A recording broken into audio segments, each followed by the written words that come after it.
செங்கல்பட்டு மாவட்டம் திருக்கழுக்குன்றம் வட்டத்தில் உள்ள திருநிலை என்னும் ஊரில் இந்த ஸ்ரீ பெரியாண்டவர் ஆலயம் அமைந்துள்ளது.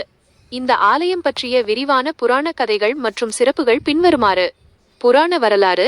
சிவபெருமான் ஒருமுறை பார்வதி தேவியுடன் பூலோகத்தில் மனித வடிவம் கொண்டு சஞ்சரித்துக் கொண்டிருந்தார். அப்போது திருநிலை என்னும் இடத்தில் தங்களை சுற்றியுள்ள பக்தர்களுக்கு அருள் புரிய முடிவு செய்து அங்கேயே நிலையாக தங்கிவிட்டனர். சிவனும் சக்தியும் ஒரு நிலையில் தங்கி அருள்பாலித்ததால் அந்த இடம் திருநிலை என்றும் அங்கிருக்கும் இறைவன் பெரியாண்டவர் என்றும் அழைக்கப்படுகிறார்கள். இந்த தலத்தில் இறைவன் சுயம்பு மூர்த்தியாக அருள்பாலிக்கிறார்.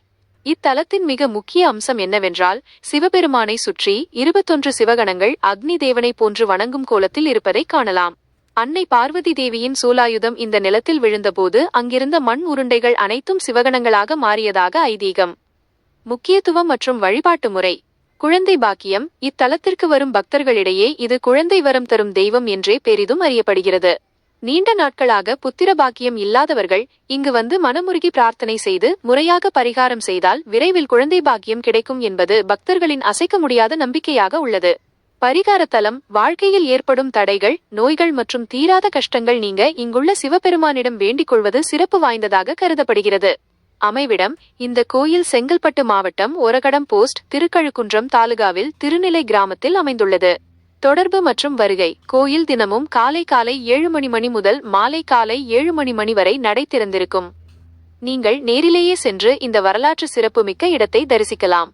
பெரியாண்டவர் உருவானது குறித்து பல்வேறு கதைகள் நிலவுகின்றன. அவற்றுள் முதன்மையானவை. 1. சிவபெருமானின் அம்சமாக கருதுதல். இந்து புராணங்களின்படி தீமைகளை அழிக்கவும் தர்மத்தை காக்கவும் சிவபெருமான் பல ரூபங்களை எடுத்தார். அந்த வகையில் பூலோகத்தில் உள்ள ஏழை எளியவர்களையும் தன் பக்தர்களையும் பாதுகாக்க ஒரு வீரனாக சாமானிய மனித வடிவில் சிவபெருமான் பூமிக்கு வந்தபோது உருவானவர்தான் பெரியாண்டவர் என்று நம்பப்படுகிறது. பெரியாண்டவர் திருநிலையில்தான் முதலில் கால் வைத்தார் என்பது ஐதீகம். திருநிலை என்பது அவர் தங்கியிருந்த அல்லது அவர் அருள்பாலித்த முதன்மை இடமாக கருதப்படுகிறது. இங்கிருந்துதான் அவரது அருள் பயணம் தொடங்கியதாக கூறப்படுகிறது. பக்தர்களின் நம்பிக்கையின்படி இந்த இடம் புனிதமானதாக கருதப்பட்டு இன்றும் வழிபாடுகள் சிறப்போடு நடைபெறுகின்றன.